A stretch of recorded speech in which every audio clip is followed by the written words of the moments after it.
Factory ನೋಡ್ತೀರಾ live, ನೀವು ನೋಡ್ತಿರೋದು ಈಗ ಲೈವ್ ನೋಡಿ. ಈ ಒಂದು ಏರಿಯಾ ಸೆಲ್ ಆರ್ಡರ್ಸ್ ಇದೆ. ಈ ಒಂದು ಏರಿಯಾಗೆ ಬಂದು ನಿಮ್ಗೆ ಪ್ರಾಫಿಟ್ ಬುಕ್ಕಿಂಗ್ ಬರ್ತಾ ಇರುತ್ತೆ. ಪ್ರಾಫಿಟ್ ಬುಕ್ಕಿಂಗ್ ಬಂದ್ರೂ ನಿಮ್ಗೆ ನಾನು ಹೇಳಿದ್ನಲ್ಲ, ನಿಮ್ಗೆ ಈ ಒಂದು ಏರಿಯಾನ ಅವ್ರು ಟಾರ್ಗೆಟ್ ಮಾಡ್ತಾರೆ. ಮಿನಿಮಮ್ ಆಗಿ ಈ ಒಂದು ಏರಿಯಾ ಬರೋಕ್ಕೆ ಟ್ರೈ ಮಾಡ್ತಾರೆ. ಆಕ್ಚುಲಿ ಅವ್ರು ಟಾರ್ಗೆಟ್ ಇರೋದು ಇಲ್ಲಿ, ಯಾಕಂದ್ರೆ ಇಲ್ಲಿಂದ ಸಡನ್ ವ್ಯಾಲಿ ಬಂದಿದೆ ಅಲ್ವಾ, ರಿವರ್ಸ್ ಬರ್ಬೇಕು, ಬರೋದಕ್ಕೆ ವೇಟಿಂಗ್ ಅಲ್ಲಿ ಇದ್ದಾರೆ. ಈಗ ತುಂಬಾ ಸ್ಟಾಕ್ಸ್ ಇದೆ. ನಿಫ್ಟಿನ ಫಾಲೋ ಮಾಡೋರು ಮಾತ್ರ ಇದು ಯೂಸ್ಫುಲ್ ಅಷ್ಟೇ. ಇಲ್ಲಿ ಹೆವಿ ಸೆಲ್ ಆರ್ಡರ್ಸ್ ಇದೆ.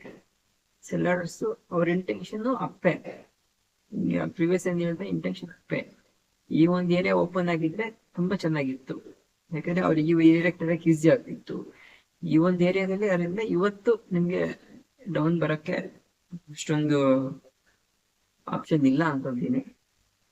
ನಾಳೆ ನಿಮ್ ಟ್ರೈ ಮಾಡ್ಬೋದು, ಯಾಕಂದ್ರೆ ಇವಾಗ ಫೋರ್ಸ್ ಅಲ್ಲಿ ಇರಲ್ಲ. ಫೋರ್ಸ್ ಮೇಲೆ ನಿಮ್ಗೆ ಓಪನಿಂಗ್ ಗ್ಯಾಪ್ ಡೌನ್ ಅದನ್ನು ಗ್ಯಾಪ್ ಅಪ್ ಓಪನ್ ಆಗಿದ್ರೆ ಅದ್ರ ಕಥೆನೇ ಬೇರೆ ಇತ್ತು. ನಾನು ಹೇಳಿದಲ್ಲ, ಈ ಒಂದು ಏರಿಯಾ ಓಪನ್ ಆಗಿದ್ರೆ ಅದ್ರ ಕಥೆನೇ ಬೇರೆ ಇತ್ತು.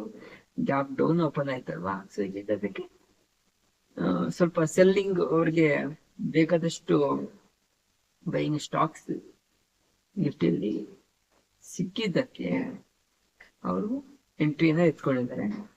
ಬಟ್ ಇಲ್ಲಿ ಸೆಲ್ ಆರ್ಡರ್ಸ್ ಇದೆಲ್ಲ, ಇಲ್ಲಿಂದ ಈಗ ಎಲ್ಲರೂ ಬೈಯಿಂಗ್ ಸೈಡ್ ಬಂದಿರುತ್ತೆ. ಈಗ ಆರಾಮಾಗಿ ಸೆಲ್ಲಿಂಗ್ ಸೈಡ್ ಅವರು ಮೂವ್ ಅನ್ನು ತೆಗೆದುಕೊಳ್ತಾರೆ.